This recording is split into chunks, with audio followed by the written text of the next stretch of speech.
Alléluia.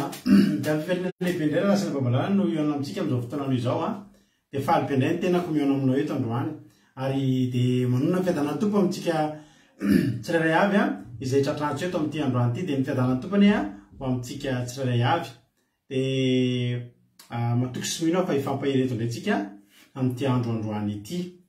Raha tonga eto ianao androany ianao mety tonga eto dia aza etretinao hoe kisendrasendra koa no nahatongavanao eto. Fa za resy lahatra fa tena misy raha ilan'ny tompo anao ary matoky fa raha androany ianao mihaino tsara dia mety ao anatiny ty fandarana ity mety isy lakile amoahana ny fatotra ny fatomaty ny fea tsy mampandroso ny fiainanao io fa dia manasanao hoe maharetatra amin'ny farany ary tena hoe ararotiny fotoana izay mbola ahafahantsika mihaino tenin'Andriamanitra fa mety ho avy fotoana itadiavana an'izy io tsy hita intsony. Androantsika dia ao anatin'ny adin'ilay sasany ilomano ao anatin'ny tenin'Andriamanitra ao anatin'ny hirana mpilazantsara anaty fampahirezana ka tena tonga soa nareo ary dia ho aminareo tsirairay avy ny fiadanan'i Kristy. Raha latojo niditra teto voalohany androany dia mena azy ireny tsodrano vovakiko eo amin'ny bokin'i Isaia 2:20 ka ny andininy fa 2:20 Isaia 22:22 mba tiako marian-dra latojo androany hoe amin'ana zao sy arapetraka eo antsora ny fanalahidiny tranon'i Davida ho an'nytojo zany dia amoa izy ka tsisy andrindrina ary andrindrina izy ka tsisy amoa. Alleluia, tsara be zany dia ho tahiny tompany ianao Isaia 22:22 zany mitsodrano-dra latojo androany. Io moa dia indraindray miankina amin'ilay izy indraindray tsofoko rano mizotsina indraindray misy tesendra hitako alohany anaovana fandalina dia tafajanonao po ao an-tsaiko dia mba inona mba atolotra anareo eto. Atsika hoe manao tombosiana ny sasany tsisy verse moa ny sasany misy verse fa arakaraka ny zavatra misy eo no anaovantsika ny tsodrano. Dia tahiny tompo raha latojo kodany laza mina kamaradin'i Jesosy dia tahiny tompo ihany koa felana rakoto lavolitina Andoandry tahiny Jesosy Kodaleoni Erikaraka Angelina Diamant Berthe Sava Kodanela Rantalina Marie Charline tonga soa Tody Raonso Berthe Sava Marijo dia tonga soa mampionina sy Angelina Diamant tonga soa ihany koa fambiazana fitahina Tsiry Amboaramiel Kadaka Malala Fanilo Zavandramana Ida Rosemina Razana Monika Rahalahy Alain Asany Apôstôly tonga soa Kodaleoni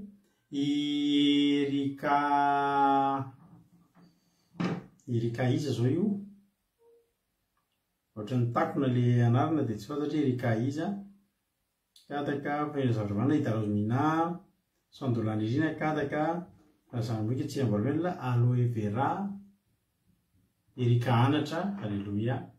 Dia Erika Anatra Nael tonga soa daholo Rana Bavelina artizana eto Madagasikara dia tahiny tompo i Aja Skapatici dia Lonira Arvolonirina tahiny tompo Erika Anatra Jesosy Mpandresy Verselina sady Ida Rosemina izy teo zao izy Verselina Angelina Diamant efa teneko teo mampionina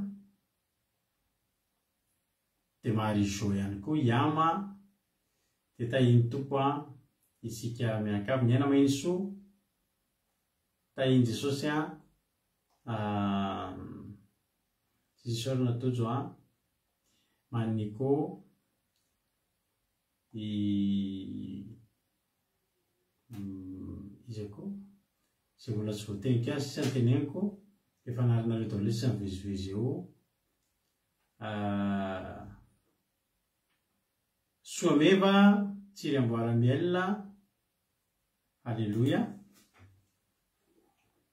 Zay daholo angambe dia tahiny tompo ihany koa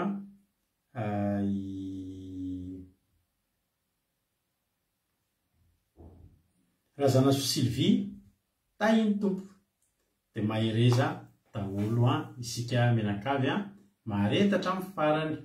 Andao ary tsika milohan'ny zavatra rehetra aloha andao tsika hivavaka ametraka ny fotoana eo ampelantanan'Andriamanitra.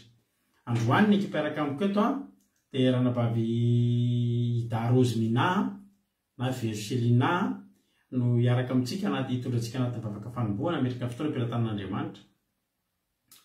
Dia hitondra ten'Andriamanitra amintsika eto rehefa avy eo dia iranabavitsika zanatsika fity anjarany androany ary vavaka amin'ny firenena kosa dia ranabavy Erika Rak.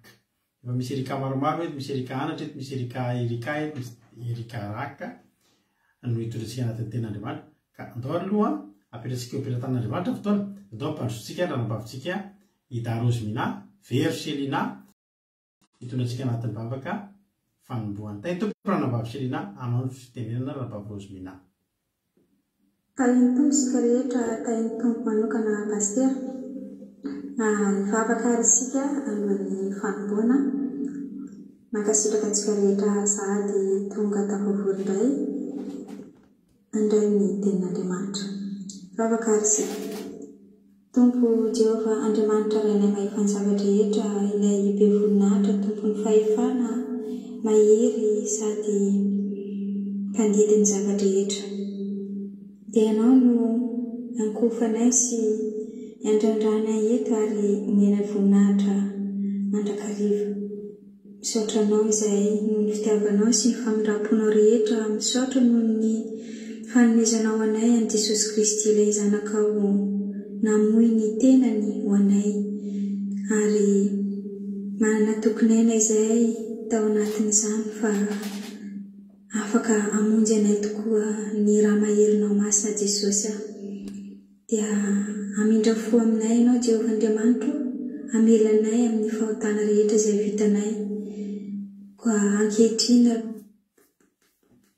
izay teny masina avy aminao andray izany amin'ny sitrapo ary ho tahaky ny sabatra roa lela ho tafatsatoka namponay tsirairay avy any. Dia apetraka ampelantananao ny fandaharana manontolo Jesosy aho. Koa ny fanahy masinao no anamasina izany, koa tanteraka ny sitraponao ho tafapita amin'ny tsirairay avy any ny afatrao Jesosy aho.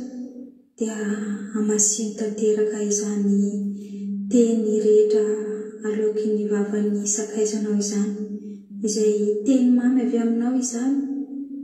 Dia ho raisinay an-tsitrapo tokoa. Mankasitraka ny fitiavanao ary misy matoky izahay fa andray sy ampiahatra ny afatrao amin'ny fireneny rehetra. Mankasitraka voninahitra ho anao irery any Jehova Andriamanitra ary fiadanana avy aminao Jesosy Kristy no andrandranay mandrakariva amin'ny tokantranonay tsirairay avy any sy ny fianakavianay. Dia misaotra mankasitraka ny fitondranao anay amin'ny zavatra rehetra ary ankasitranay izay rehetra atrehanay satria manana anao izay Jesosy. Misaotra dia rasy voninahitra ny anaranao masina no andrandranay ary voninahitra ao foana no hototoinay Jehova Andriamanitra. Alleluia. Amen. Alleluia. Mankasitraka indrindra ny ranabavitsika Rosemina tsika tao anatin'izay vavaka izay nentin'izay vavaka matsiro mamy izay nentiny teto. Andriamanitra manakaripasaovana maly fity ianao dia ho tahin'ny tompo ianao sy ny ankonanao dia mandroso foana manao asan'Andriamanitra tombositra dia tombo fahasoavana ranabavy Rosemina. Alleluia. Ranabavy razana soa Sylvie Tsiramboramelona Geneviève Andriamananjara Lantony Irina Erika Thierry Albenja Fabiola Zanakandapa Jonathan reo mbola tsisy narapaiko teo androany dia tonga soa ianareo Zamina kamaradiny Jesosy ihany koa arabaina tonga soa.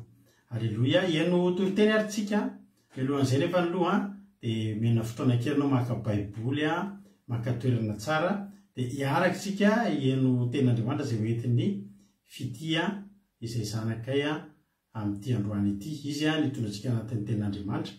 Ndao atsika aloha ieno hira dia meno finaritra isika menakavy. Miorena tsara dia aza miova akaiky Jesosy. Alleluia. Amen.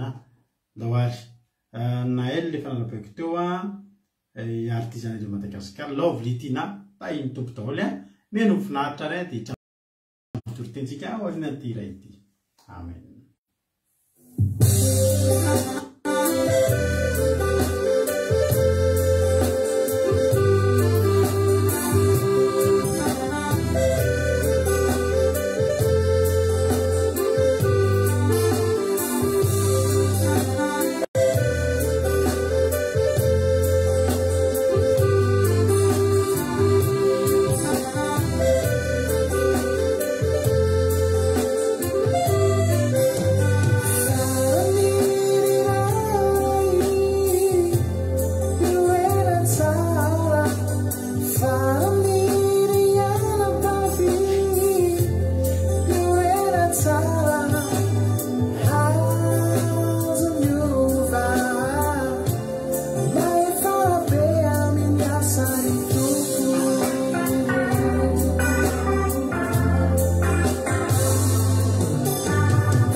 Alleluia, miorena tsara dia aza miova fa akaiky ny fampakaram-bady.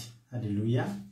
Dia mifalia ao amin'ny tompo mandrakariva dia miorena tsara dia aza miova dia samita iny tompo mahereza amin'ny azakazaka izay atao aza manaiky latsaka an-dalana, aza manaiky miverin-dalana hotahiny tompo anitsika menakavy.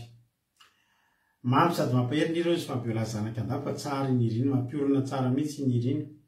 Andohantsika eno toriteny avy hatrany dia ao anaty toriteny tsika mety isy ao anaty toriteny mety misy filazan-draharaha kely andoroa atombontsika ditra amin'ny tenin'Andriamanitra satria efa vonimboninao fity hitondratsika ao anaty tenin'Andriamanitra. Vita ny toriteniny dia miverina eto mamelapelatra ny tenin'Andriamanitra. Raisitsika mpitiavana be ary fitya tahiny tompo fitya anao ny fitenenana. Fiadanan'i Jesosy Kristy ho amintsika rehetrarehetra izay manaraka ny fandaharana vavaka fiambena dia tahiny Jesosy koa dada dia fifaliana ho any ny aona amintsika rehetrarehetra dia fifaliana ho any ihany koa ny mizara nyity ten'Andriamanitra ity amintsika ahafahantsika fampahendray amin'ity alina ity. Ny ten'Andriamanitra izay hojerentsika dia hitantsika amin'ny Nehemia. Bokin'ny Nehemia toko 7:12-20. Nehemia toko 7:12-20. Vakintsika ny ten'Andriamanitra amin'ny anaran'i Jesosy. Vakintsika ny soramandry amin'ny anaran'i Jesosy. Mino ampitsarana ny fanao sasany izay nahadiso ny olona amin'ny anaran'i Jesosy. Ary ny Levita dia nasaiko nanadio ny tenany ka ho avy miambina rambavahady mba anamasina ny andro sabata. Tsarovy aho noho izany kory Andriamanitra ary antrao aho araka ny habeny famindraponao. Halleluia, amen. Teto izany ny zanak'Israely dia nanao fahadisoana anankiray dia tsy nanamasina ny andro sabata zareo. Nefa ny fantatsika fa ny andro sabata dia mila masinina, mila mitsahatra tsika ny andro sabata, mila hajaina ny andro sabata. Nefa ny zanak'Israely teto dia tsy mitsahatra zareo fa lasa zareo nandeha nivarotra, lasa zareo nandeha nifanerasera tamin'ny hafa firenena. Dia teo Nehemia no nanitsy an' zareo dia teo Nehemia no nampiverina zareo teo an-tongotr'Andriamanitra nasainy Nehemia nanamasina ny andro sabata indray ny zanak'Israely. Dia ozy Nehemia tamin'Andriamanitra ao amin'ny 12 hoe tsarovy aho noho izany kory Andriamanitra ary antrao aho araka ny habeny famindraponao. Dia nahoana Nehemia no nangataka an'izany tamin'Andriamanitra satria ngeza kosa ny ezaka nataony Nehemia teto tena hoe nijoda manontolo izany nanary ny masy mba hiverina amin'Andriamanitra indray. Dia tena ezaka ngeza be nataony Nehemia teto tena hetsika ngeza be nataony Nehemia dia izany nampatonga Nehemia nangataka an'izany tamin'Andriamanitra satria tsy tia Nehemia ho verimaina ilay ezaka ngeza be izay nataony. Ary raha fantatsika Andriamanitra lavana dia fantatsika koa ny valiten'Andriamanitra amin'io. Andriamanitra tsy Andriamanitra manadino izany fa Andriamanitra dia Andriamanitra tena mijery izay ataontsika ary mamaly fitia ny zavatra tsara izay ataontsika ho anazy. Halleluia. Dia teto ny valitiny omen'Andriamanitra ny Nehemia dia voalohany indrindra voavonjy Nehemia ary Nehemia koa dia tafiditra anatin'ny mpaminany lehibe ao anatin'ny Baiboly. Dia Nehemia koa dia mbola miresaka momba anazy tsika hatramin'izao. Halleluia. Izany Andriamanitra rehefa mamaly fitia olona anankiray, rehefa mamaly fitia olona izay manao ezaka ngeza be ho anazy. Halleluia. Dia titenity voalohany indrindra dia entiko hampaherezana anao havana malala izay manao asa fanompoana ao an'Andriamanitra. Ianao izay manaja ny lalàn'Andriamanitra isan'andro isan'andro. Ianao izay manao fanampiana ho an'ny mahantra. Ianao izay miaro tory eto. Tena hoe entiko hampaherezana anao izany hoe Andriamanitra hamaly fitia anao. Tsy hoe fomba fiteny fotsiny izany hoe Jesosy any hamaly fitia anao isaky ny mamita toriteny olona anankiray na hoe isaky ny manao vavaka fanomboana na firenena ny olona anankiray na hoe isaky ny manao fandaharana anankiray ny olona anankiray. Tsy hoe fomba fiteny fotsiny izany fa tena marina izany fa tena hoe hamaly fitia anao Jesosy. Na kely izany ny zavatra ataonao na ngeza izany dia Jesosy tsy maintsy mahita ny zavatra izay ataonao ary amalifity anao foana izy. Aleloia. Efa isaky manao asan'Andriamanitra zany ianao dia efa manomana valim-pity ho anao Andriamanitra. Aleloia. Dia mahereza ianao ry havana malala fa tsy verimaina ny zavatra izay ataonao na dia eritreretinao fa kely aza ny zavatra izay ataonao an'Andriamanitra dia hitan'Andriamanitra io ary tian'Andriamanitra zany, mampifaly an'Andriamanitra izany ary omen'Andriamanitra cadeau ngeza be ianao noho izany. Aleloia.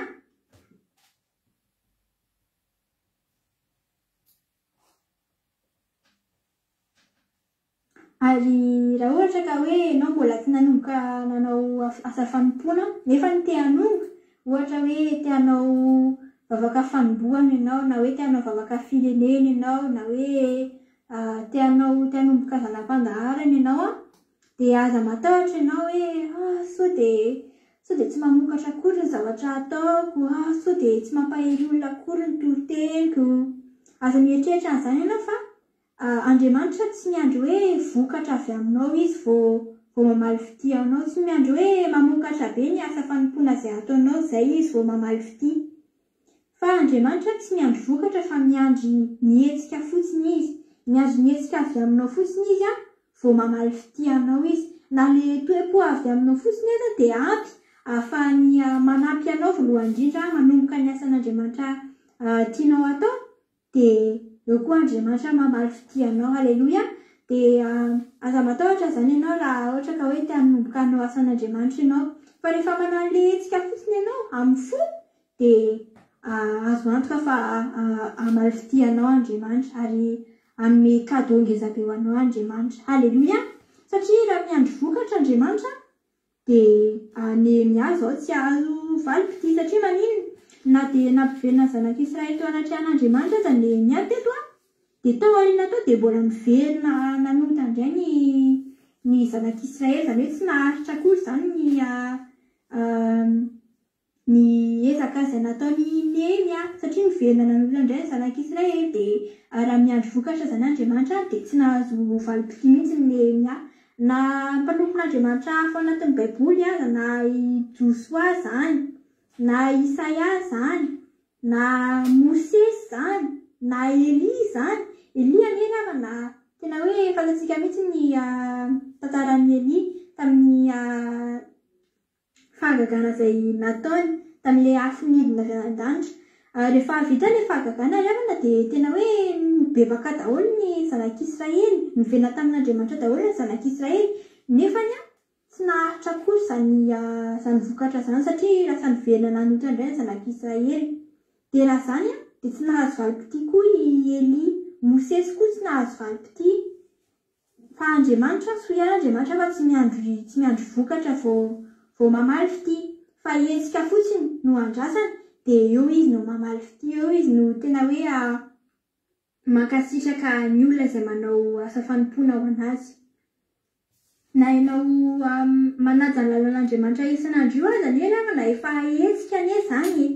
Tsy hoe aza mieritreritra ianao hoe ianao manaja ny lalàna efa tokony normal zany dia tsy mila variana fity intsony zany fa efa tokony hoe habitude zany na hoe fahazarana zany.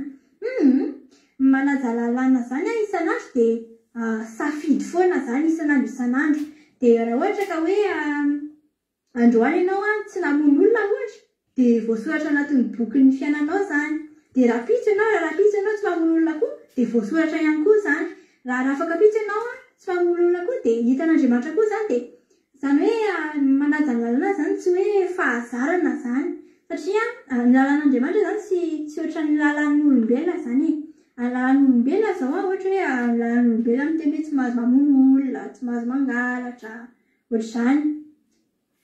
Dia tsika eto nefany tsy misy namono olona mihitsy ny tsika teto, tsy misy hoe nandatsadratsy nefa ny tsika nefa tsy nahazo hoe promotion avy amin'ny gouvernement na ohatr'izany satria tsika tsy nanao ratsy androany. Fa Andriamanitra ry havana tsy ohatr'izany isaky ny tsy manoto ianao dia safidy anankiray izay no nataonao dia hitan'Andriamanitra izay safidy nataonao izay dia Andriamanitra mamaly fity anao. Tiako be ny isaky ny manomboka ny fandarana sabata dia ozy izy neny hoe faly be izay mahitanao androany ohatr'izany. Dia za taloha isaky maheno an'izany hoe faly be izay mahitanao eto indray androany amin'ity sabata ity dia faly be koa Andriamanitra mahitanao ohatr'izany. Taloha koa gaga be foana rehefa maheno an'izany satria ozy hoe satria zany etrehitra hoe satria neverina zareo fa tsy ho tonga ve ny groupe izay maresy amin'ny sabata na ohatr'izany. Fa taty aoriana no tonga saina hoe isaky ny tonga ianao manao sabata manaja sabata dia safidy anankiray izay no nataonao dia mahakasika an'Andriamanitra foana izany na impiry ianao manao sabata na impiry ianao manaja sabata na impiry ianao manaja lalàn'Andriamanitra dia mahakasika ny fon'Andriamanitra foana izany. Halleluia. Dia za mampatonga an'Andriamanitra mamaly fitianao foana manomana valim-pitio anao foana. Halleluia.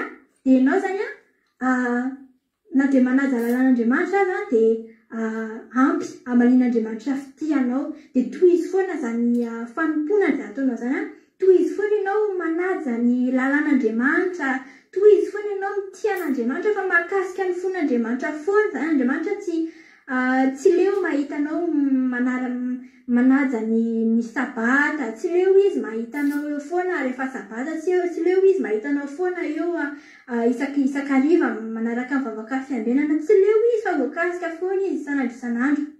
Dia mahereza ry havana malala fa tsy verimaina ny zavatra rehetrarehetra izay ataonao an'Andriamanitra na kely zany na be, na manao vavaka fanombohana ianao na manao toroteny na manokatra fiangonana ianao, varian'Andriamanitra fity foana ianao ary tsaroan'Andriamanitra foana zany na roviana na roviana. Halleluia. Dia zany no mampatonga an'Andriamanitra miaro anao foana, zany mampatonga an'Andriamanitra manome famindrapo anao foana satria tsaroany ny zavatra izay nataonao ho an'Andriamanitra. Halleluia.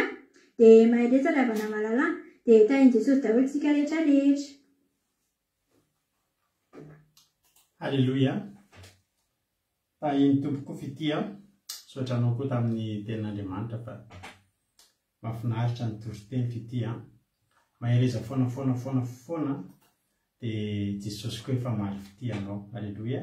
Maly fity anao tamin'izay nataonao teto izay nataonao tamin'ny asan'Andriamanitra androany dia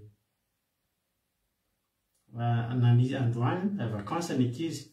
Rehefa vakansa ny ankizy dia matory maraina be daholo niry zareo ato an-trano. Fa maly alina dia izy fity hoe zaho izy ifo amin'ny valo. Fa maninona anao izy ny maman neny no ifo amin'ny valo nefa anao mba vakansa. Satria zaho izy be devoir be mbola atao nefa koa anjarako mitory-teny rapitso. Halleluia. Dia tsy lahitra anakiziko mihitsy moa izy hoe aza mifo amin'ny valo fa mba matory mba manararaota vakansa hoe mba tsy mianatra. Dia ao izy dia tsy haiko sy natamin'ny firy izy no nifo androany za moa nandeha niasa fa Andriamanitra maly fitianao koa fity dia tahiny Jesosy maherezatra ny an-trano. Sotrany koa mampahiry azy fa mampafana kely ny fonony fa fakahirezana ataonareo ireo dia mandrisika ny zareo rehetra izay mbola mandray anjara rehetra ny teninareo hoe mampahiry andry zareo dia mahatonga andreo teny tena andeha anao indray androso bebe kokoa indray satria ny fampahirezanareo dia hery ho an'izy ireo. Dia tahiny tompo koa ny ianareo. Nehemia 7:10 ny azy moa dia andininy anankiray ihany no nataony. Nehemia 7:10 andininy firy moa no nataony teo. Nehemia 7:10 andininy 13 Lasova sy tadidiko tsara le verset le fidiny tena ny fidiny Nehemia 7:10 andininy 12 sotranareo. Ny azy andininy 12 no nivakiny manao hoe ary ny Levita nasaiko nanadio ny tenany ka ho avy ambony ambavady mba hanamasina ny andro sabata. Tsarovy ano izany. Tsarovy ano izany koa ry Andriamanitra ary antrao araka ny ampehan'ny famindraponao. Ny tena zava-dehibe raisitsika eto zany androany dia zao. Ny fampatsiva Nehemia fiantsoany Nehemia an'Andriamanitra mba hatsiaro ny zavatra izay nataony. Inona moa no nataony Nehemia? Be dia be no nataony Nehemia. Ary vakitsika ny Nehemia 7:10 ray manontolo andoge vakitsika vakiko aminao manontolo mihitsy ny Nehemia toko fa 13 manomboka amin'ny andininy voalohany lavalava ny teny fa vakiko aminao daholo ahafahanao mahita andininy voalohany ka hatramin'ny 17 Nehemia toko fa 13 ny amin'ny nampitsarana ny fanao sasany izay nahadiso ny olona teto zany dia maromaro ny zavatra izay nataon'ny olona nahadiso ny olona teo anaty an'Andriamanitra raha tsy teo Nehemia dia tsy voahitsy ireo zavatra ireo tsy voahitsy.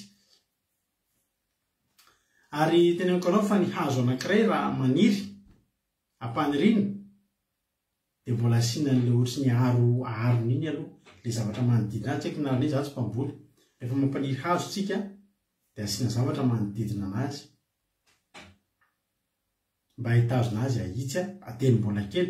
Fa raha ny hazo mbola kely izy dia efa mivilana zao dia mandra-pahalehibeany mivilana foana.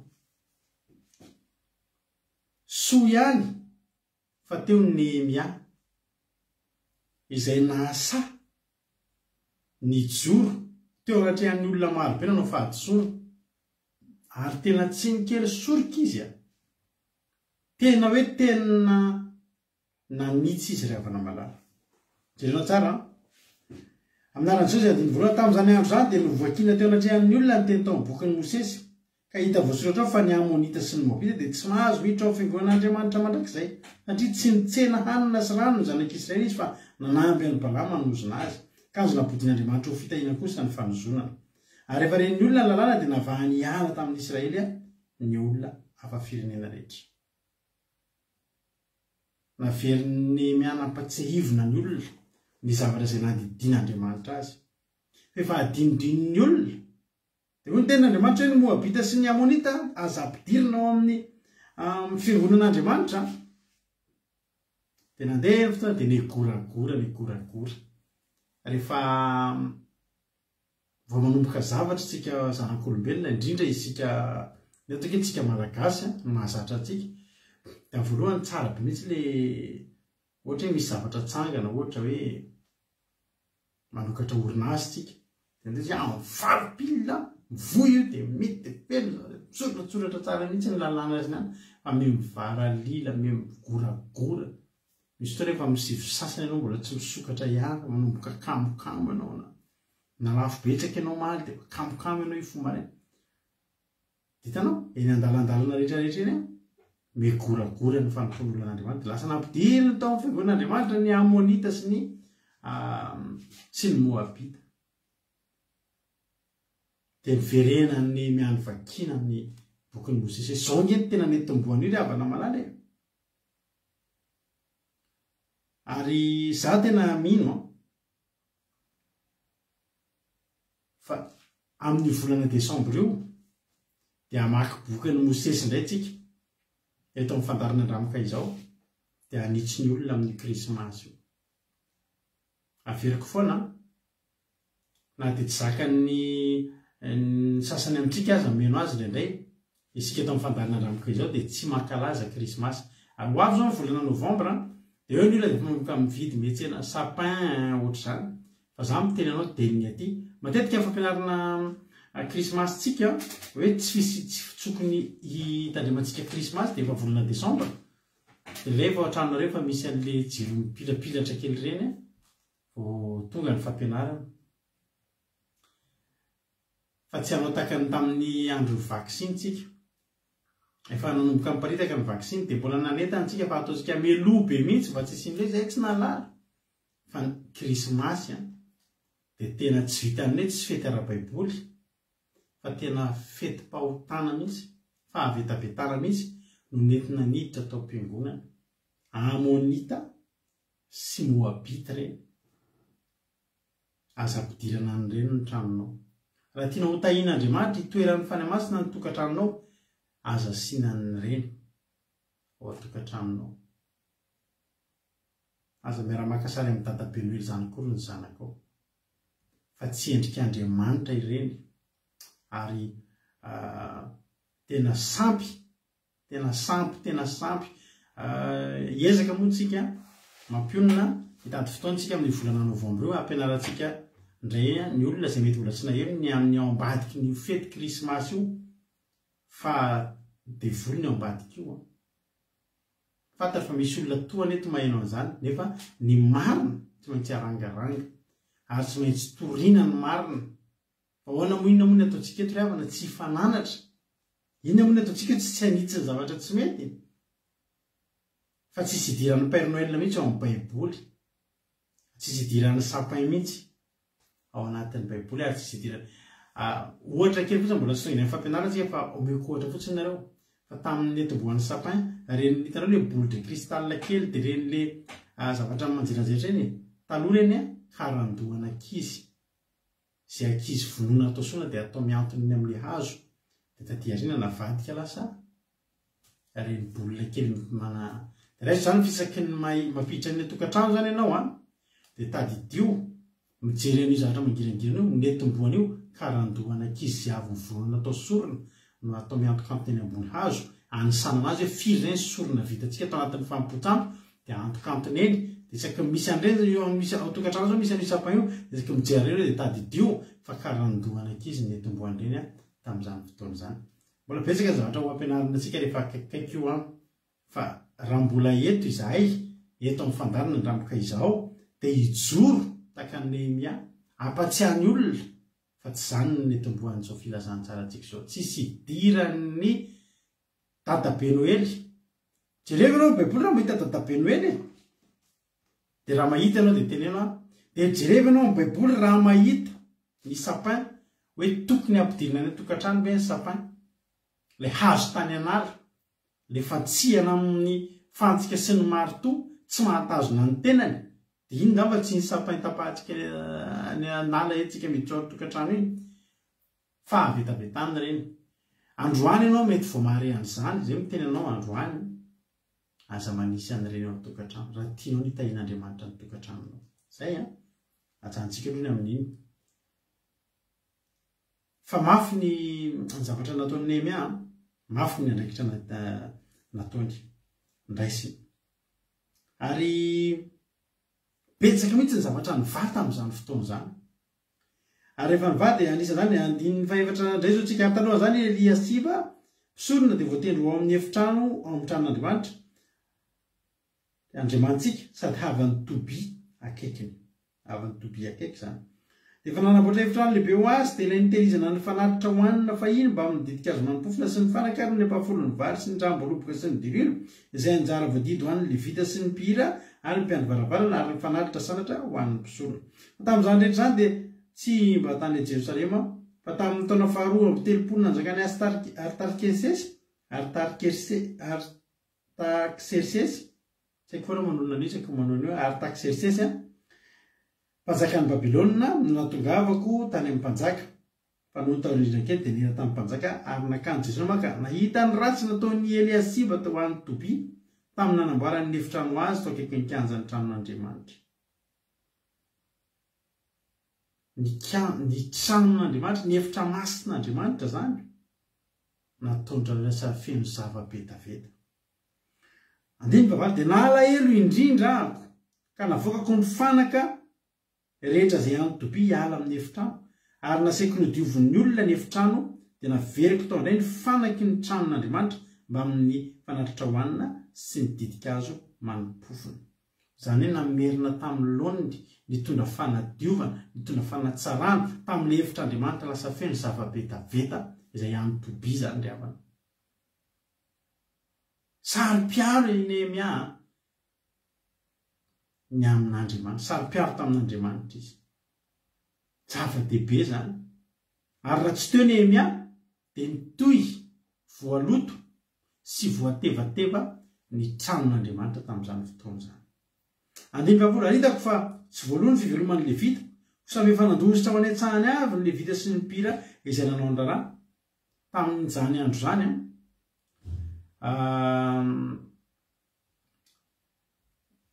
tany am-boalohany moa Levita dia ilay tsy manana anjara tany teo amin'ny Israely fa ao amin'ny tranon'Andriamanitra ny toerana tokony isy azy. Ary ny Levita dia tsy niasa fa mpanao asan'Andriamanitra dia ny fanatitra sy ny ampafolokarena izay naterina tamin'izany dia mba hoe ho asikanina ao an-trano dia natao ho fiveloman'ny levita tamin'izany fotoana izany. Dia nampalahelo fa adin'ny olona tamin'izany fotoana izany ny levita. Tsy voalohantsony ny fiveloman'ny levita, tsy nanatitra fanatitra sy ny ampahafolo-karena ntsony ny olona tamin'izany. Dia inona no nataon'ny levita? Lasa izy nitsoaka tany an-tsaha. Sady efa tsy manana anjara, tsy navelan'Andriamanitra na nanjara tany izy fa efa koa tsisy namelona. Palahelo zany nisokatra daholo zany ny kiraron'ny pastera rehetra tamin'izany. Lobaka fotsy efa lasa lobaka gris, efa lasa marron, satria tsy nisolotsony. Ny fekibo efa nandavahana lavaka vaovao fa niaina ny kibo satria tsy ampy sakafo. Dia nampalahelo any Nehemia zany zavatra zany. Dia efa dara tamin'ny mpanapaka ozy izy ka nanao hoe nahoana dia ilozana ny tranon'Andriamanitra. Dia namory azy aka nameraka azy teo amin'ny toerany avy. Tamin'izany zany ny olona mpanoasan'Andriamanitra tao amin'ny tempolo efa lasa nandeha nitady asa. Namelona ny tenany fa tsy voavery ny asan'Andriamanitra intsony.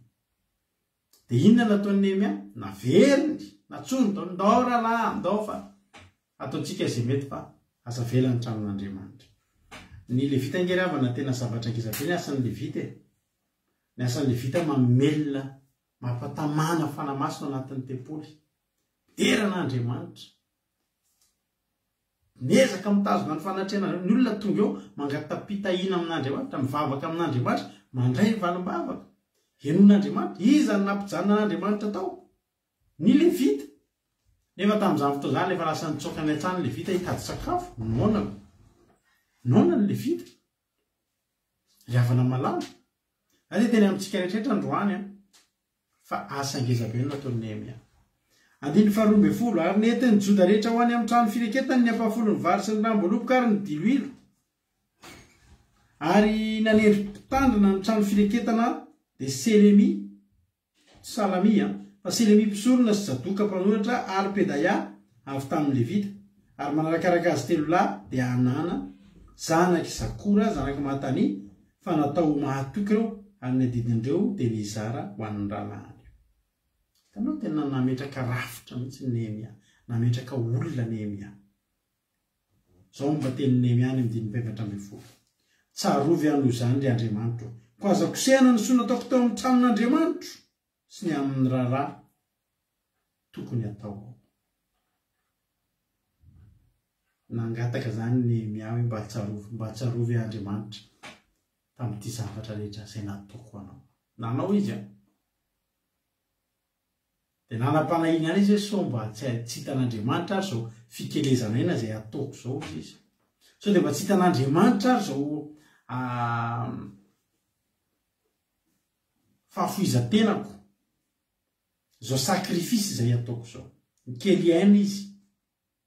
Ary dia ozy atsarovy ano izany Andriamanitra. Ary aza kosehana ny soa nataoko tao amin'ny tranon'Andriamanitra sy ny amin'ny raharaha tokony atao. Ary tamin'izay andro dia nahita ny sasany tamin'ny Joda fa nanososy fanovy azy amboloboka tamin'ny sabata sy napiditra ny amboara ary nampitondra entana ny boriky sady nitondra divay sy voaloboka sy aviavy ary entana samihafa rehetra izay nentinao any Jerosalema tamin'ny andro sabata dia nananatra azy mafy ahako tamin'ny andro nivarotany hanina. Ny sabatan'Andriamanitra, sabatan'i Jehova dia voalaza fa andro fitsarana. Ary tsy navelan'Andriamanitra taloha ny Jiosy rehefa sabata tsy mandrehatra afo kory azy. Dia tsy mandeha mivoaka ny trano mihoatra ny kilometatra vitsivitsy, 3 kilometatra sy sasany. Raha andeha zany ianao dia any amin'ny 3 kilometatra sasany anao dia miverina raha misy ara tsy maintsy alehanao. Dia tsy mandrehatra afo, tena tsy manao ninina afa-tsy ny mivavaka. Nisy fotoana nahita devitra tamin'ny Facebook dia izany tena nareo fa mivavaka ny atao rehefa sabata dia mitsahatra ngeny tenen'Andriamanitra. Ka mitsahatra zany tamin'izany ny atao hoe mitsahatra dia mitsahatra eo tongotry ny tompo dia mideran'Andriamanitra, manao fiderana, mivavaka, mifandray amin'ny tenin'Andriamanitra, manao hira fiderana, fiankofana. Zany ny atao rehefa amin'ny andro sabata. Fa tamin'izany efa tonga tamin'izany tonga Nehemia dia mahita ny olona maninona manosy tanim-boaloboka mamboatra divay manao asa fanao andavanandro. Ary misy mpivarotra tonga rehefa andro sabata dia mivoaka ny olona fivoriana masina sotra mampiolona. Atao hoe fivoriana masina masy dia ao anatiny daholo na vavaka na hira fiderana na fianona toroteny taka ny ataontsika rehefa sabata na fiderana na fiankofana. Atao hoe fivoriana masina ny zava-rehetra atao dia masina ao an'Andriamanitra avokoa. Misy olona tonga zany mitondra entam-barotra dia mivoaka ny olona rehefa sabata mandeha manina mividy zavatra. Mety tonga ireny le mpanakalo mipetraka eo tokoa nambaravana zao no mitondra zavatra takalo. Mety misy mitondra fripy iny daholo ny vehivavy mitsongoloka mijery fripy. Ny lehilahy moa dia izay zavatra mahavariana misy olona mitondra varotra. Ary nisy olona difavahina vola nisy olona avy tany tiro mitoetra tao izay mitondra hazan-drano sy varotra samihafa ka nivarotra tamin'ny taranaka Joda sy tamin'ny Jerusalema tamin'ny sabata. Dia fandara tamin'ireo manakajo atao Joda ka tamin'ny hoe ino izao zavatra-dratsy ataonareo izao no dia mandoto ny andro sabata ianareo. Tsy nanao toy izao va ny razanareo ka tsy nahatra an'Andriamanitra amintsika amin'ity tanàna ity izay loza rehetra izao. Fa ianareo dia efa nampitombo fahatezerana amin'ny rehetra izay miahatra amin'ny Israely amin'ny andotona ny sabata. Ary avy maloma za zany tena sary-piaro zany revana Nehemia. Ny atao hoe mandoto ny sabata dia anaty sabata ianao mandeha miasa. Anaty sabata ianao manao ny asa aman-draharaha. Anaty sabata ianao manao ny asa fandraharana izay ataonareo. Dia tadio manitsaka sabata ny anaran'izany. Manosy sabata, mandoto ny sabata. Tsy mana-masina sabata. Nefa ny sabata tena masina dia Jehovah Andriamanitra aza dia nanamasina io andro. Nitsahatra tamin'io andro. Dia tena tsy tatiny Nehemiana hitan'izany. Hitany daholo ireo olona mifamoifoy. Variana manao business rehefa sabata. Nandraisan'ny fanapa-kevitra tena tonga dia enjana. Ianao tsara ny fanapa-kevitra enjana nataony 5:20. Ary vao maromaro ka ny vavahadin'i Jerusalema talohan'ny sabata. Ary zoma après-midi iny zany. Averina mantsy fa ny sabata dia manomboka ny zoma maty masoandro sy alina ny tonga voalohany dia any andro alina vao andro. Any itsika zany zao efa zomatsika io. Na dia mbola tsy ambony volala fa tamin'ny maty masoandro. Alleluia. Ary manomboka mbola vao akaiky sabata zany tany amin'ny après-midi tany zany. Dia tsy navelan'ny Nehemia andro voana intsony ny vavahady mandrapavitany sabata. Anodinay kosa tovoko sasany ambony ny vavahady mba tsy ampidirana entana amin'ny andro sabata. Ka dia nandro dia velan'ny Jerusalema indray mandeha na indro ny mpandranto sy mivarotra zavatra samihafa. Dia nananatra azy mavaka anao tamin'ny hoe nahoana ianareo no mandry eto anilamanda. Raha mbola manao izany indray ianareo dia ho samboliko. Ko hatramin'izany andro any dia tsy tonga tamin'ny sabata intsony izy. Hitanareo ry havana, io misy fotoana tena andraisana fepetra ohatr'izay.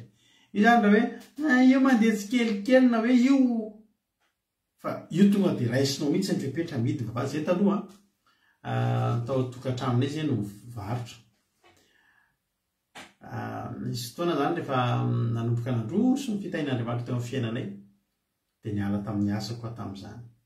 Dia tao atokantrano amin'izay no navadika lasa iny dia sy tao atokantrano amin'izay no navadika lasa nataonay toeram-piasana tamin'izany. Ary rehefa nataonay toeram-piasana dia ao atokantranonay ao ihany izay no mivarotra. Ary rehefa mivarotra izay dia izao misy lalàna mifety ao anatin'ny tokantranonay tamin'izany. Lalàna mifety tokantranonay tamin'izany dia izao. Alleluia. Misy lera ny fiasanao ao tokantranonay io ry havana malahy.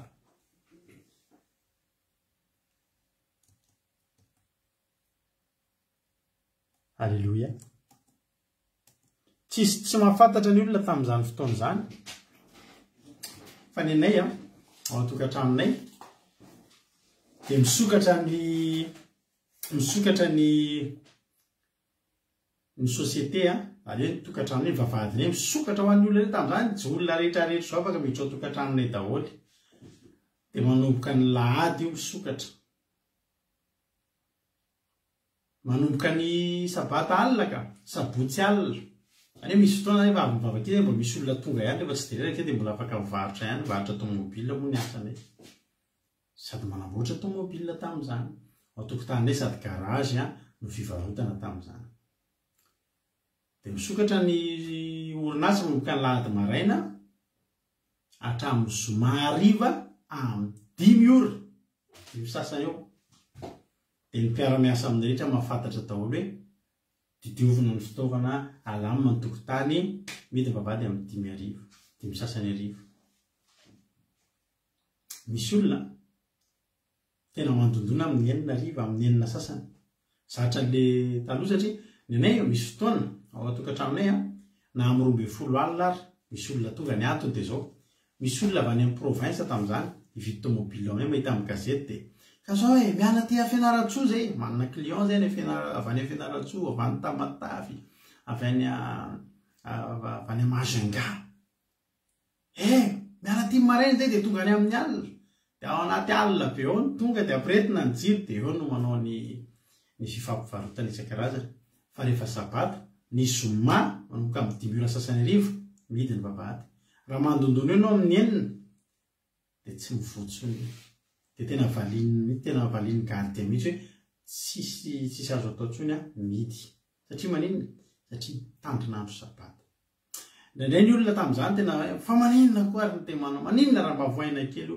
Indray andro efa andeha hivavaka, mba tantariko anareo moa zany zavatra izany, fa mba hampianarinay anareo, mba hanajanareo an'io andro sabata, hamerenanareo hanajanareo an'io andro sabata io. Somary mijanona keto amin'ity sabata mantsy satria anisan'ny zava-dehibe indrindra tamin'ny voaresaka tao anatin'ny zavatra naverinay mia ity andro sarobidy sady masina dia ny andro sabata ity. Andeha hivavaka izay ny sabata maraina dia ireo misy olona efa mijanona am-bavahady, ny andro vavahady isokatra izay andeha hivoaka iny. Tonga avy any misy olona fa avy lavilavitra izay hividy tomobile. Ka io tomobile efa nijereny ny zoma dia mety aminazy. Fa fotoana nandeha nangalana an'ilay vola sy ny sisa dia ny hoe sabata maraina izy zany niaka ilay tomobile, tondra ilay vola amin'ny aro kely. Vidiko izy io. Tena miverena raha riva avy mivavaka izay. Tena zao dia zao izy zao ramaka hiverina any an-tanàna. Tsy mivarotra izay rehefa sabata. Io nge le vola sady aseho any, io nge le vola e. Zay tamin'izany nisy fotoana tao anatin'izay fotoana izay fizaha toetra be le izy tao anatin'ny fotoana tena tokony ilana vola.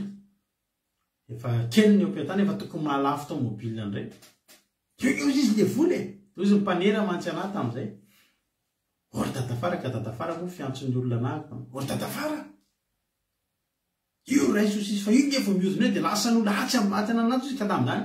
Eo amin'ny tanàna misy anay tiako mivarotra tomobile le fofiry tamin'izany amin'ny faty sabotsy name anakady kely lafy ambotra raba. Firy mivarotra tomobile amin'indray fa nisaky ny tokantrano mivarotra tomobile. Toy izy mpanera. Io izy vao miala io dia fa mahita zavatra fa raiso aloha le volan'olona ao izy fa aza dia ataon'io fa tonga dia ataosika vetivety ny taratasy. Alatsiny ry sefa izay tsy mivarotra andro sabata. Hitanareo misy fotoana tsika raisin'ny olona hoe dia tena nareo koa dia tena ohatry hoe olona tena tsy azo atao ninona ireny mihitsy. Dia maninona zao? Dia nampaninona zany zao raha mba nalaina izy. Matony miana merina ny tamin'ilony nidiny vavahady ry havana. Tonga dia nidiny tamin'izao fotsiny. Ohatry ny karazana hoe mampiasa hery kely mihitsy izy ka tena hoe tena dia matory tao ivelany tao tena nidiny vavahady. Tsy azo negosiana intsony ny mpamboa vavahady. Dia natory tao ivelany tao. Indray mandeha indroa natory tao ny mpivarotra. Zatra ny lalan-dririnina. Tsia efa tonga Nehemia. Ary za miteny anao androany.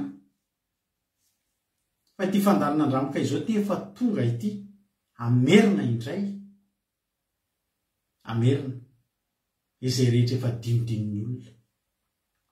Ny zavatra ataon'ity fandarantsika ity ngeravana dia zao hoe mamerina, manangana ilay farave. Isika ngeravana sao dia venona hoe lalàna vaovao. Mamorona lalàna vaovao ki radio. Aza manao krismasy indray hono. Manangana ny efa ravintsika fa krismasy zany tsy nisy zany hatramin'izay. Ary tsy nisy teo amin'ity teo amin'ny filazantsara zany ohatra krismasy moa resahantsika teo fa reo zavatra rehetra resahana ireo ngery abany tsy zava-baovao e fa saingy zao adinin'ny olona gaga ny olona midy ny vavady ka efa hatramin'izao io tokony nidy fa Nehemia tsy teo sotra an'Andriamanitra tafaverina Nehemia natory teo ivelany tao indre mandeha de niteny alao mbola iverintsika amin'ena fa io ka manatazo n'izany e sy tamin'iny ihany io na vitan'iny tsy indre mandeha zay tratran'izany zavatra tenenay anareo zany hoe andro sabata io tonga ny olona ividy fa zay tsy mivarotra na tsy anakohanina izay tsy mivarotra satria maninona satria efa ho avy Jesosy tsy izay ka sisy taona tirina mbola tsy tonga Jesosy fa satria mila mamerina amin'ny loniny ny fahamasinana zany didin'Andriamanitra zany de zay tena tsy manao de zavatra mahafinaritra ingeny avina de zao hoe amin'ny fotoana ianao nijoro lasa zay nandeha mivavaka zay tsy ndrarahan'le volan'olona ty ahoana ary neny le volan'olona tena natiarina mihitsy izy tefa hitantsika mihitsy mivavaka ny terinareo miverina zay ny ariva tsy tahitra akory zay miverina avy mivavaka tonga ohatrany zay amin'ny enina sasany ariva io le olona tamin'ny marina mbola miandro eo nandeha niodina tany nijery miaraka amin'ny vola amin'ny arina fo izy Jesosy anjaran'izy mivady io ario ny aterinareo niodina ka niodina verina teo any ny ariva de ny ariva tsy maninona am'izay vita ny sabata ahoana am'izay ary aizary ny vola de ny tomobila de vita rehefa anjaranao de anjaranao io ny fakapanahy tsy maintsy misy ny fizahan-toetra tsy maintsy alefa an'Andriamanitra fa ianao hoe hijoro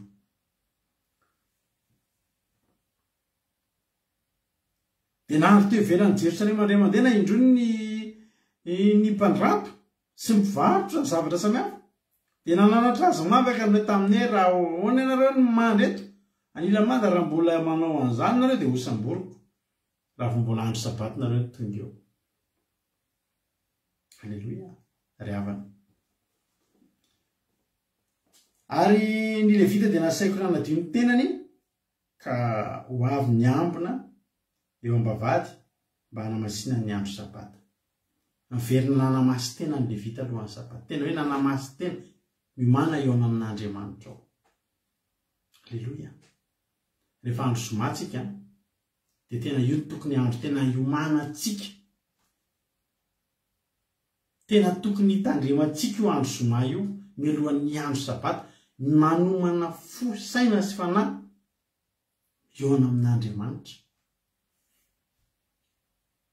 mba hanadio ny tenany de ho avy ambina eo am-bavady mba hanamasinany ny andro sabata ozy Nehemia fanondroany tsarovy ano izany koa ny Andriamanitra ary antrao araky ny alehibean'ny famindraponao momba ny andro sabata io de zao iverina tsara mihitsy tsika ifampatsiaha ny mahazava-dehibe ny andro sabata io ary tenenanareo fa misy zavatra anankiray etra de miteniny ankizy atao amin'ny groupe zay maharezy fa androany rehefa niresaka de tsapa hoe ohatry ny mandeha ila ihany isika indrindra moa ianareo na izay koa satria isika zao mivavaka isika zao hitandrina sabata isika rery fa misy ny zanatsika zao tsisy mahalalana zany nefa fahamarina tokony ho fantatra ny zanatsika zany ndao hivavaka iza moa Jesosy ianao manao sabata zanako manao jeu vidéo sy ny sisa tsy malala zay zany koa tapaka ny hevitra fa de zao ho anareo rehetrarehetra tsika eto amin'ny groupe zay mare sy anareo mpanaraka nyty fandarana andramoka izao ty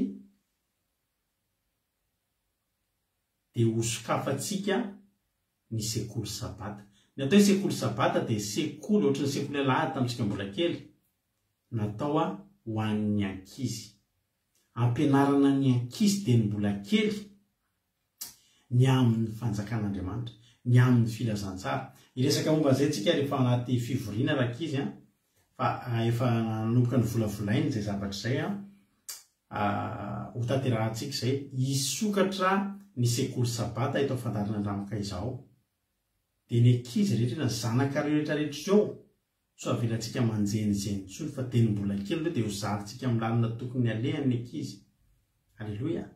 Dia isy zavatra ho ataontsika ao anatin'izay dia fanakafantsika ny sekoly sabaty mba tsy isika rery no andeha ho any an-danitra any sy ny alalan'ny fahamarinana fa reo zanantsika koa tsy avelantsika rery reo. Alleloia. Ho ataontsika izany a tena ho ataontsika izany fa samy mitondram-bavaka isika. Ry havana malala vakiko hatramin'ny farany aloha le tenin'Andriamanitra. Andininy fahafitotsika izao rehefa avy miteny Nehemia hoe tsarovino izany koa Andriamanitra ary antrao araka ny ampian'ny famindramponao. Andininy 7:20. Ary tamin'izany andro izany koa dia hitako ny Jiosy izay efa nanambady vehivavy avy any Asdoda sy Amona sy Moab. Ary natsasaka izany dia nanao tenin'ny Asdodita fa tsy nahiteny Jiosy fa nanaraka amin'ny fiteniny avy nisam-pirenena avy izy. Voameko mbola nalahelo ihany Nehemia satria nahoana? Ny Jiosy nanambady Asdodita, nanambady Moabita, nanambady inona koa izy teo? Amonita. Dia rehefa mifanambady zany ohatra zao zany misy aminareo zao ohatra manambady vazaha. Na tsy voatery vazaha fa vahiny hafa ny malagasy. Dia rehefa ao tokantrano anareo mampianary teny gasy ihany zanakareo zany tena miteny anareo mihitsy hoe na dia sarotsarotra ary ny andraisan'ny zanakareo teny frantsay io tsy maintsy hainy fa ty izy mipetraka. Aty izy mipetraka. Aza matahotra rehetra dia tsy mahay teny frantsay zany dia tsy ampianarinareo teny gasy. Dia ahoana moa zany dia tsy ampitenenareo teny gasy mihitsy. Tadidiko foana ny tenin'ny zay za taloha rehefa tany any teny université dia teny fianarana teny anglisy mba nataoko teny.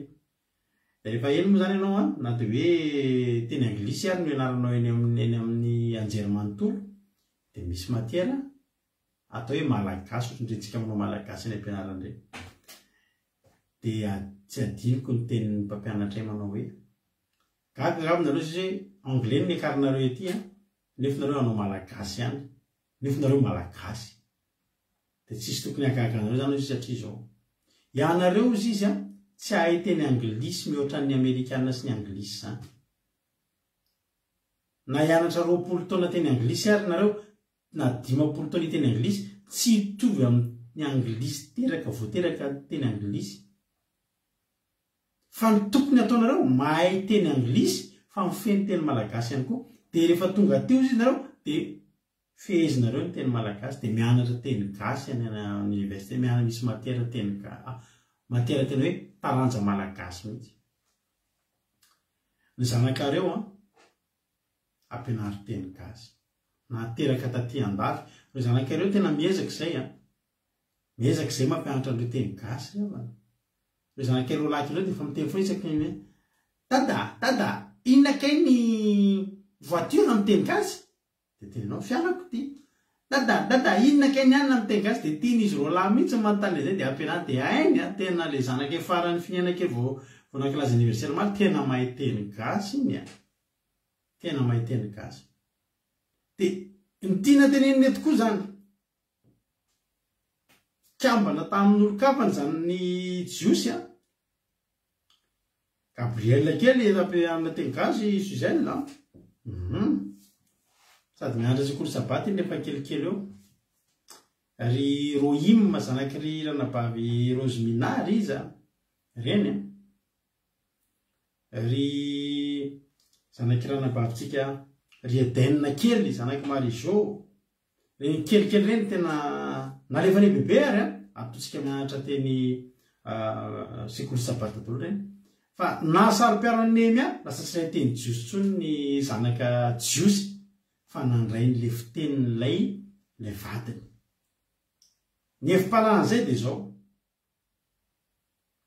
isika raha manambady jentilisa sarotra ngeravana manambady azy ohatra hoe manambady olona tsy mino an'Andriamanitra. Raha Jesosy ny ianao mpino dia ianao manambady olona tsy mino. Lino kely tsy adinotsika na rehetra izay mananjanaka kely rehetrarehetra izao tsisy adino reny. Halleloia. Dia zany foana tenen'ny finiana rehefa miantso anaty pastera rehefa miantso anaty ma tsy ilay zanaka iny dia pastero tsy dada re tsy fa pastera akony. Dia ino moa tsika teneko teo ny evim-panahany zany koa de zao ny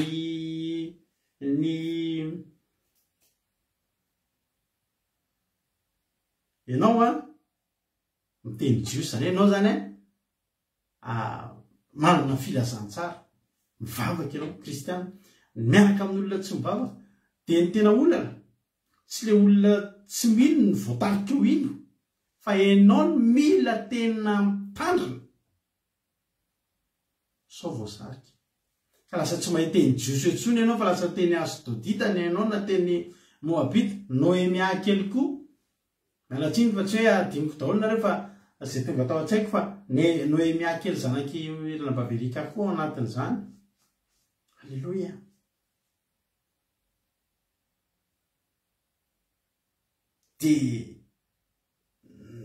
De teto moa nampomeo naraka amin'ny teny adiny fa 500 de nifandahatra taminy ka nanozina azy ary namena ny sasany sy nandrombotra ny volony de nampiany azy tamin'Andriamanitra aza mahameny zanakareo vadiny zanany lahy ary makany aza makany zanany vadiny zanakareo lahy na ny vadinareo nanarina ohatr' zany de tsy voakitsika moa lavabe iny fa any amin'ny andiny fa 20 de vinato sambala Oronita ny anankiray tamin'ny zanaky Joiada zanaky Eliasiba misoina hoe de ndroako ny ara-teo aminy koa any tena nisy fanadiovana ngeza be mihitsy zany no nataony Nehemia teto amin'ny fiainan'ny zanak'Israely na ny fiainam-panompony zanak'Israely. Andiny fa 20 tsarovy ireo Andriamanitra no nandotony ny fisoronana eny ny faneken'ny fisoronana sy ny levita de toy izany na nadiovaka azo afaka tamin'ny olona andiny fa 30 tsika zao afaka amin'ny olona hafa firenena rehetra sy nanendreko ny anjarana raha mpisorona sy ny levita samy ho amin'ny rahany avy andiny fa 130 ary amin'ny fanaterenana kitay azo tamin'izay fotoan'androny sy ny voalombokatra tsarovy ka azo avy ry Andriamanitra fa ny telo sa fa ny nefany ny tenenan'ny Nehemia azy hoe tsarovy Andriamanitra. Hitanao naniry Nehemia mba ho tsarovana-Andriamanitra ireo zavatra nataony satria fantany fa ngeza be ireo zavatra nataony ireo. Zao ry havana malala marina ny tenin'ny fity teo ary tsisy azo lavina manao hoe ny zavatra rehetra ataonao io hitan'Andriamanitra daholo. Olombelona aza ry havana mahita tsaronao nisy an'le lehilahy anankiray hoe Nicolas Winton, misy lehilahy anankiray atao hoe Nicolas Winton zay raha tadidinareo izy io de namonjy zazakely jiosy misa 900 mahery tamin'izany fotoana zany saika ny volon'ny nazi tamin'ny deuxième guerre de nataony tamin'io nafeniny tao an-trano gaga ny vady fa nafeniny tao an-tranony daholo ny zazakely rehetrarehetra de nalefa ny train mody any Angleterre mody any mba hiala tao tany Hongrie misy zay raha tsy diso avy ohatrany Hongrois io lareo zay tsy tadidiko ohatry tany Budapest le izy tsy tadidiko tsara moa le tantara fa ny anarany no zay le Winton zay de zao zavatra nafinaritra zazakely teo amin'ny 900 mahery teo nalefany natobony nafeniny tamin'ny nazi satria tedavina daholo tamin'izany mantsy ny ohatrany tamin'ny andron'ny Mosesy tamin'ny deuxième guerre zay jiosy rehetra de mivonona daholo ho aringana ny jiosy de nataony ranga io maty ny ray aman-dreniny le zazakely de reny tsy nisy ray aman-dreny reny nalainy le zaza de nafeniny tao an-trano nafeniny tany ambany tany amin'ny sous-sol tany de nalefa ny train nody tany Angleterre ohatrany miala tao amin'ny tanàna nisy azy satria nisy film efa nisy film le zavatra iny mbola sy nahita film fa le tantara no tadidiko de zavatra nafinaritra de zao efa antitra be am'izay io rangahy io de nivory tamina toerana anankiray ohatrany hoe nijery cinéma ngamba izay na nijery tadidiko na nijery fety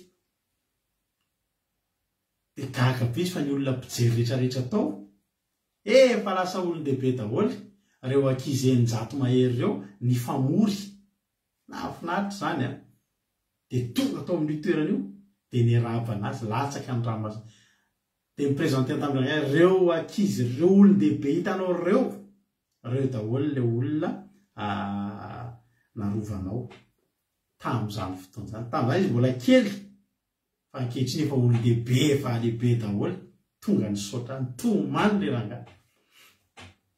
Indray zara tiako tenenanao olombelona aza riavana natsiaro an'izany. Olombelona aza riavana natsiaro ary niverina namaly fitian'le rangahy.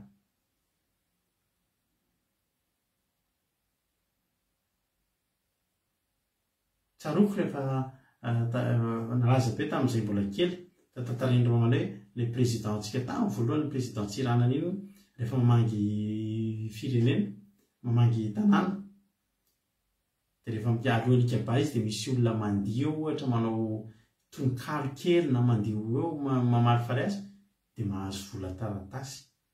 Ny kadoany zany tanà vola taratasy vola be mazy dia mahazo vola taratasy.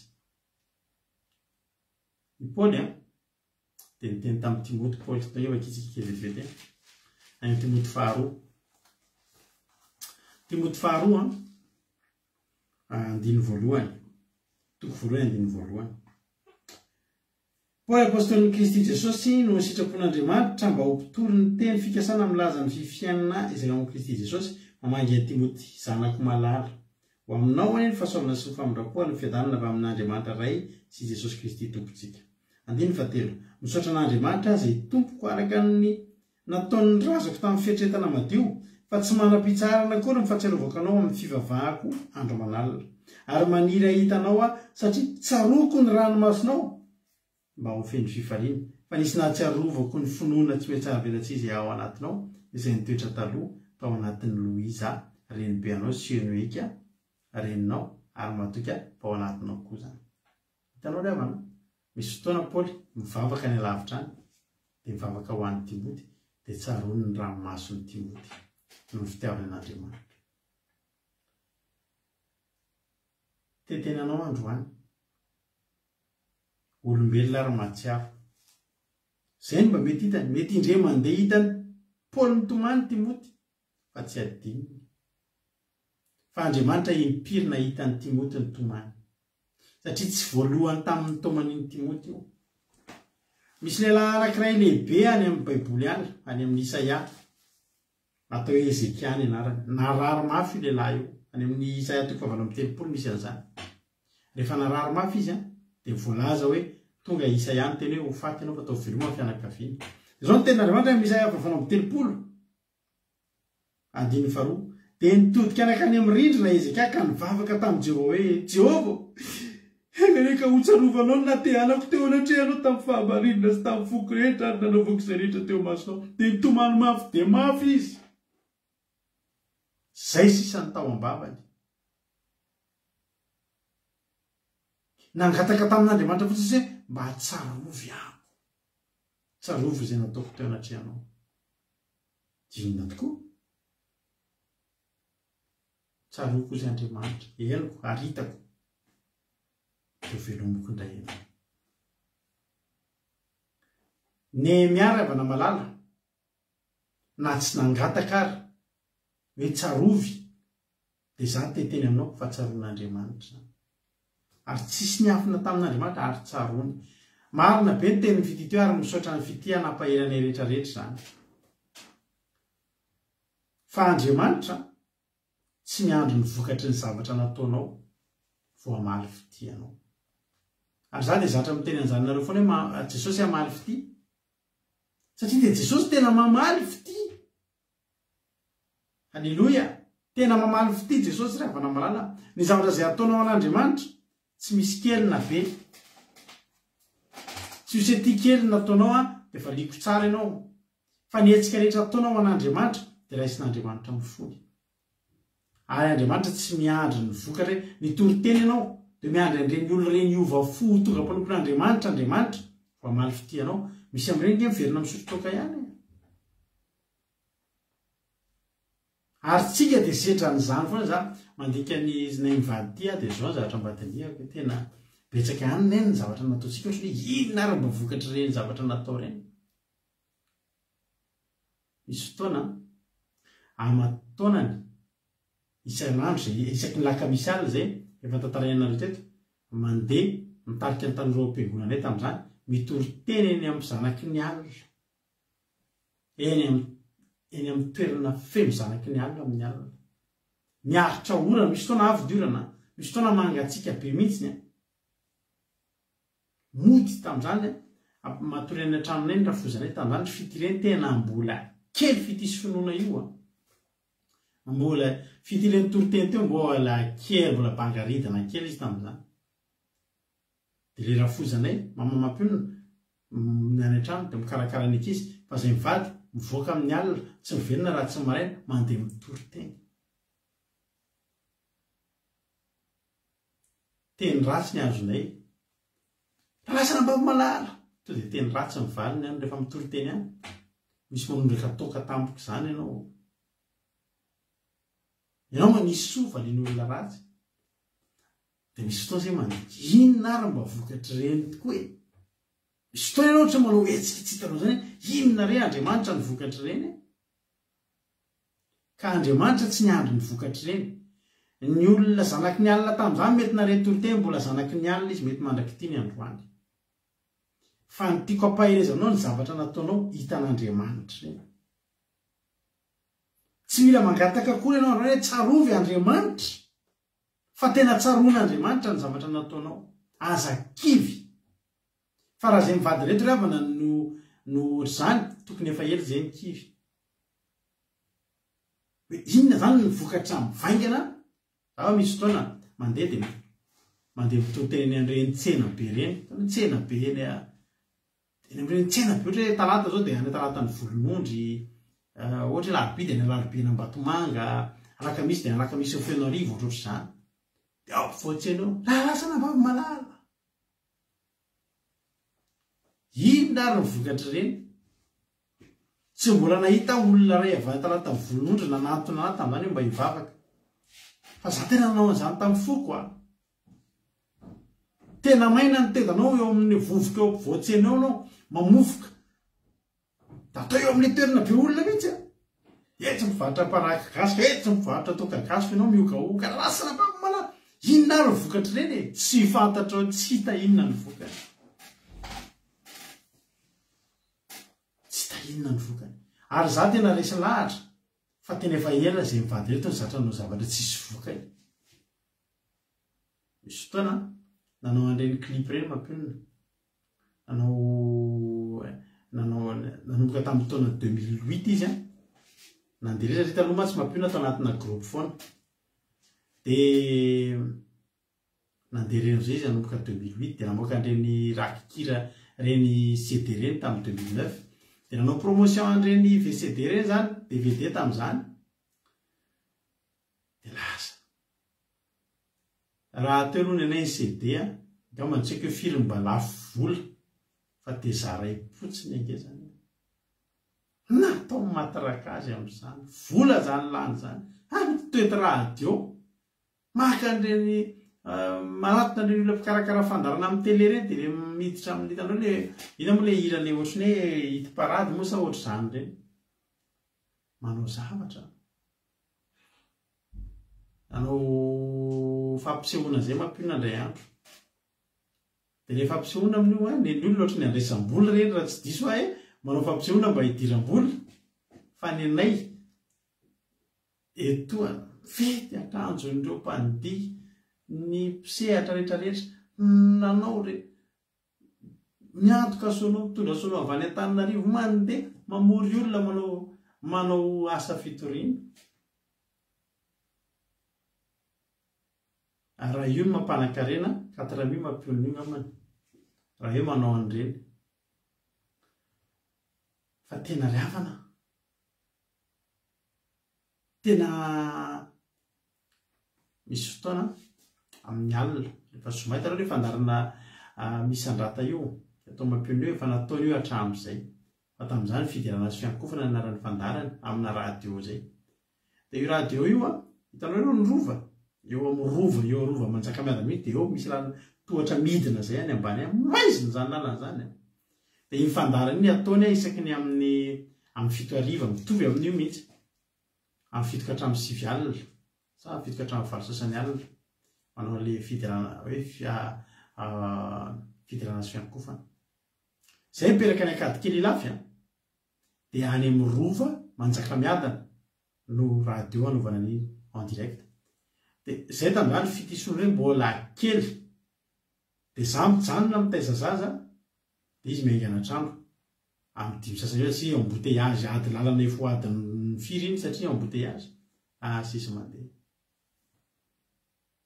Dia miverina avy any izy misy fotoana izy maisina be misy dia fa tomobile ndray sisa eo an-dalana eo dia misy mpanendaka tena manodidina ny tomobile ny tantara zany izy nefa tsy maintsy hiditra anaty tomobile andeha hody fa tsy nataon'ilay mpanendaka an'iny eo amin'ny rova eo izy tonga dia lehilahy ngeza be ranjanona be hoe miandro eo amin'ny tomobile satria fantany hoe tsy maintsy hidina andeha io iny madama kely iny lasa nidina ao ambany ao anao fandarana. Fa inona ny zavatra mitranga? Tsy fantatra inona ny vokatra ireny? Inona ny vokatra ny fidirana sy fiankofana atao mampinona atao anatin'ny aman-taonany?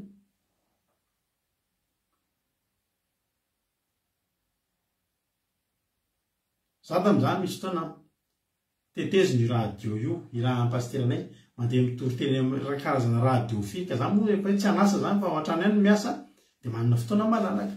Manomboka amin'ny 5 maraina misy an'ilay toriteny vao maraina be amin'ny 5 maraina efa ngatsika mitoriteny anatin'ilay radio dia vadika ilay dia manenjika ary amin'ny radio hafa dia mitoriteny dia mitoriteny. Dia nandinika hoe inona zany ny vokatra ireny. Ndray andro fotsiny mba nitoriteny izy ianao mba faly ry mitoriteny dia aika hoe mpanao aferina tômôbily eo Analakely mandefa radio zay mba tsaroako tena nafinaritra. Dia voatafitra ilay toriteny teo dia nisy niantso olona mpanao asa tômôbily miaraka ana tatafara iny toriteny tamin'ny radio teo dia faly be misy atam'izay mba nisy olona eo Analakely eo fivarotana tômôbily misy olona mihaino ilay toriteny zany tena nahafaly fa ilay olona tsy tonga hoe hivavaka fa mba fahafotsiny hoe hoay mba misy mihaino zany fa satria anao efa mieritreritra hoe hanao an'ity zavatra ity iza mono mba hihaino ry havana. Raha ireny zavatra ireny efa ny akady kely koa tsy tenako tarzaka zay tao akady kely tao zay mipetraka ao Andranomena. Raha hitanao any Andranomena, ao Andranomena tao amin'ny tranonay Andranomena akady kely ilany. Fa tena ry havana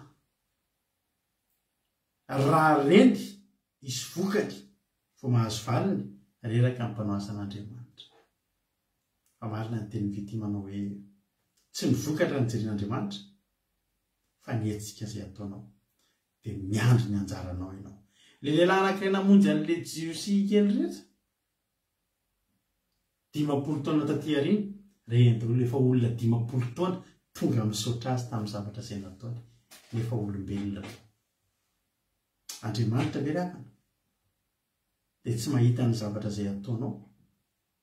Andriamanitra ve rafana dia tsy atsiaro ny zavatra izay ataonao ary tsy misy kely ireny zavatra ataonao ireny? Fa ny zavatra tiako ampaherezana anao manaova hetsika manompoana Andriamanitra na any amin'ny takona tsisy mahita atovy fa tsy misy adin'Andriamanitra ireny. Mahafinaritra be mihitsy ilay teny teo ohatrany hoe isaky ny tsy manota ianao zany isaky ny tsy manota fotsiny mbola san'Andriamanitra fotsiny fa tsy manota nanao izay nahafaly an'Andriamanitra dia misy valim-pity miandry anao. Ny fanaovana zava-tsoa an'Andriamanitra raha tahaka manao boatin-drakitra ihany. Ny boatin-drakitra dia ao fotsiny iny aloha ny alefa. Fantatrao fa misy ao fa mbola tsy nivahana fotsiny. Fantatrao fa misy miandry anao ny valim-pity anao ry havana ary tsisy verimaina ny zavatra rehetra izay nataonao ireny. Fa mahereza ianao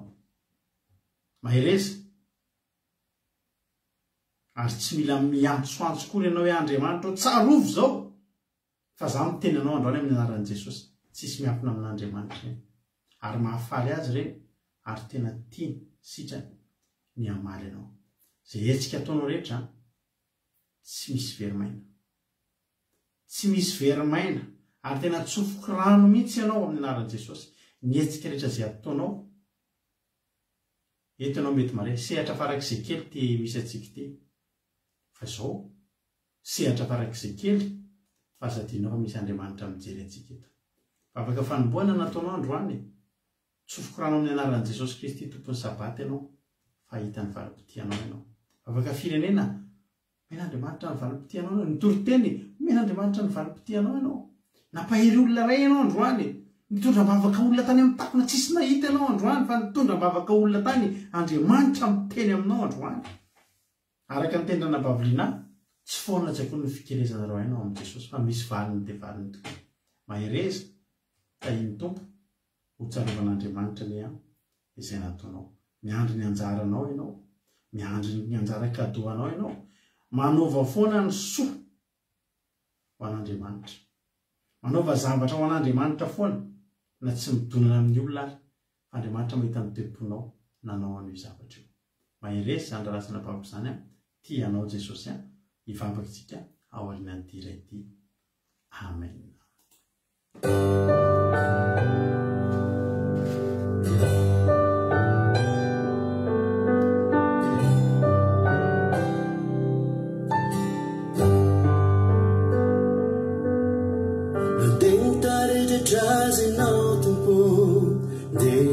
Rasako foana nade tsy mamontsy nazany aviavy dia mora matotrarao ao natao tsy mety avako zay rehetra tao dia minao fa mahay anao natampinavako ny lalakare dia minao fa mora misy lalana misokatra hoay nadeutaretratrazenao anasako foana nade tsy mamontsy nazany aviavy dia mora matotrarao ao natao tsy mety avako zay rehetra tao dia minao fa mahay anao natampinavako ny lalakare dia minao fa mora misy lalana misokatra hoay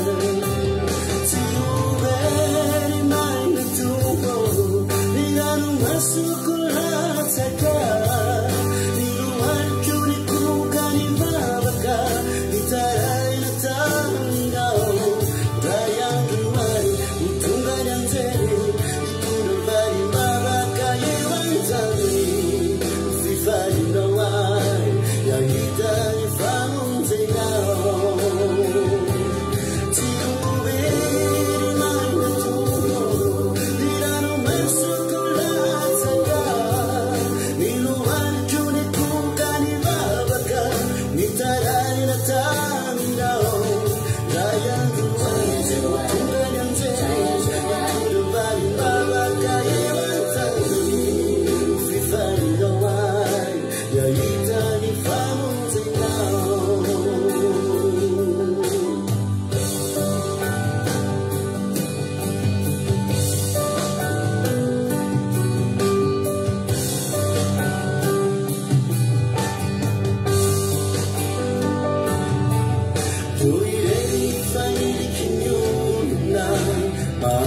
Sisi pideyao, vale sapa kuriku kwanya manisa, nitiru sumidera, rani fideria to malansa, panai kuri marakarena, ibu kufari raya jamanisa, indayanu mari, utungaya datsa.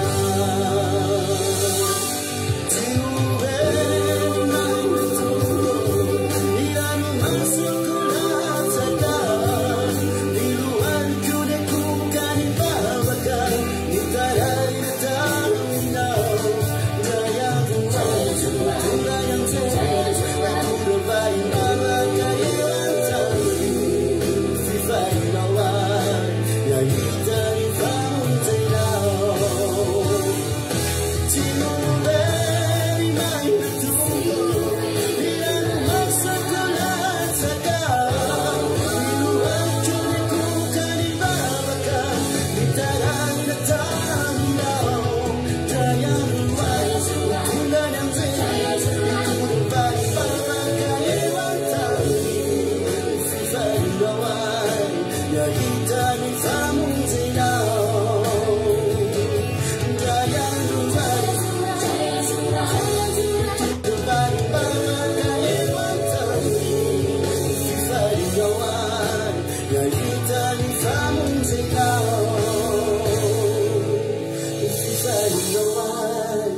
mahita ny famonjenao.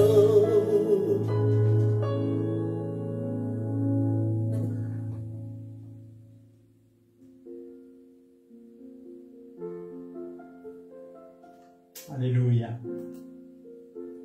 Isaorantsika n'Andriamanitra izany tenin'Andriamanitra izany davana malala. Isaorantsika n'Andriamanitra izany hira izany koa. Fa tsy misy verimaina akory. Tsisy ho verimaina izay rehetra ataontsika ho an'Andriamanitra. Ao anatinao fotsiny ny finiavana. Ao anatinao fotsiny ny faniriana teanao etsika dia mietseha fa tsy miandry ny vokatry ny Andriamanitra vao malisoanao araka ny tenin'ny fity teo. Mamafy fotsiny ny ataonao, tsy anjaranao tsony no manondraka an'ireny. Mamafy Paoly ary Apolosy no manondraka. Mitory ny ataonao, mietsika ny ataonao, ny fanamasina no ampitombo andreny anatin'ny olona. Fa ny valipiti ho anao. Fanamasina efa Andriamanitra izy. Ny valipitiany anazy. Fa ny anjaranao dia miandry anao. Manomboka androany azakivy. Hitan'Andriamanitra ny ataonao. Hitan'Andriamanitra ny etsika ataonao. Ary manana bon point ianao. Tena manana noty tsara ianao. Mety ny olona mety manakivinao izany ve ny asan'Andriamanitra mba ataonao? Fa ilay Andriamanitra anaovanao an'ilay asa, minoa ianao fa matsiaro anao izy ary mamaly fitianao izy. Mahery izany lalazana bavoko izany a. Matoky sy mino fa voaraitsika izany teny izany androany. Jesosy a, taio reto mpanomponao, taio izay tsirairay avy reto.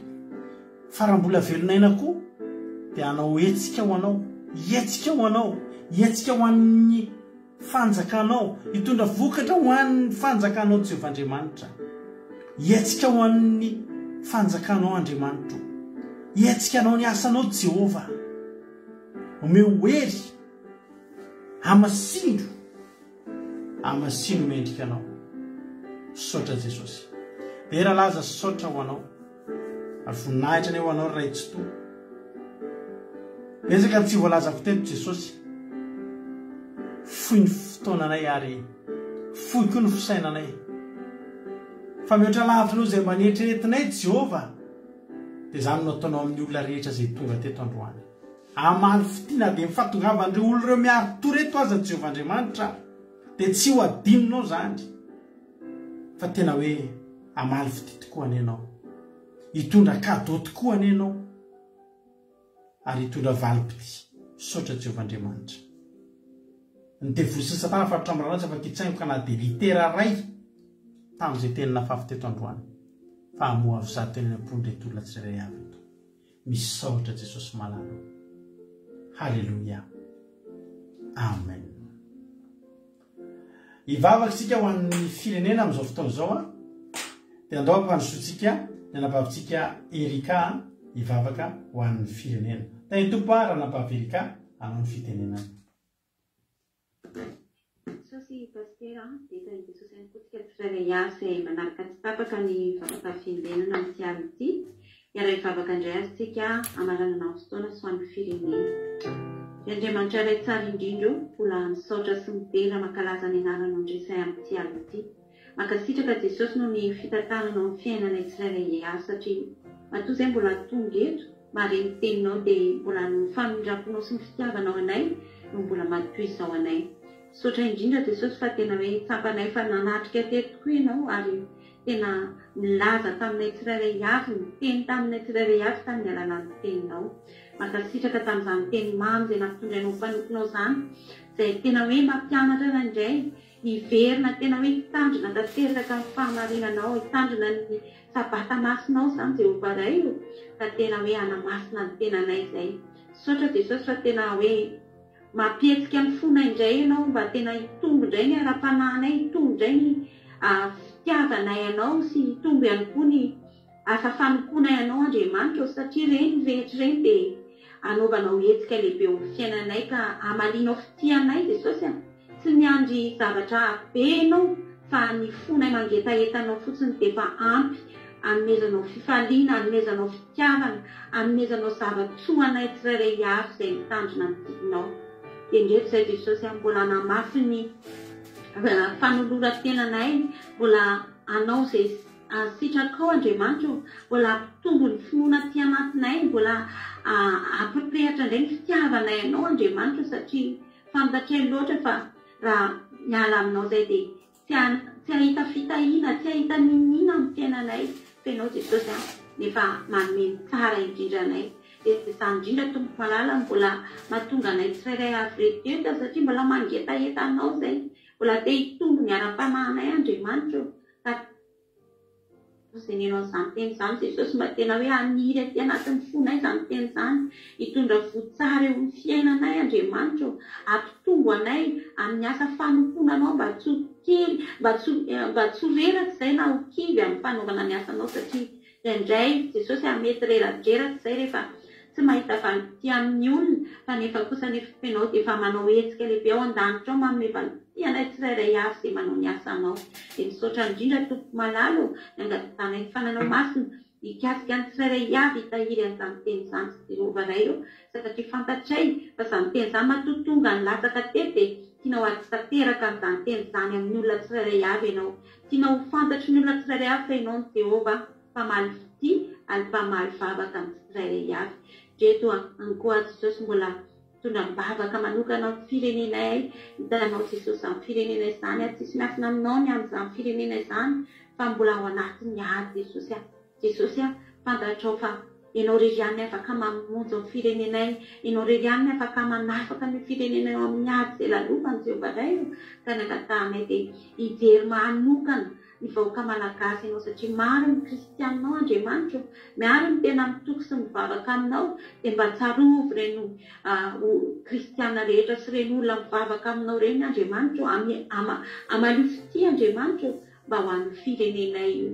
Tsarovy nandehanan'ny malagasy teo anatrehanao Andriamanitra tamin'ny taona maro, na dia eo ara Jesosy tsy fahamendrehana, na dia eo ara ny fahotana manenika ao amin'io firenenay io, na dia eo ara ny fanopotsamy Jesosy, dia mbola maro Jesosy ny olona kristiana mivavaka aminao tokoa, ka tsarovy izy ireny Jesosy, dia avereno amin'ilay fitiavana voalohany, avereno amin'ilay fahamarinanao tamin'ny teraka tokoa, dia hitandrina ny sabata masonao izany Jehova ray, satria fantatray fa izany no mahaverina ny firenena eo amin'ny laoniny, izany no mampahisy fitahiana ny firenena io, dia niverenana aminao marina tokoa Andriamanitra.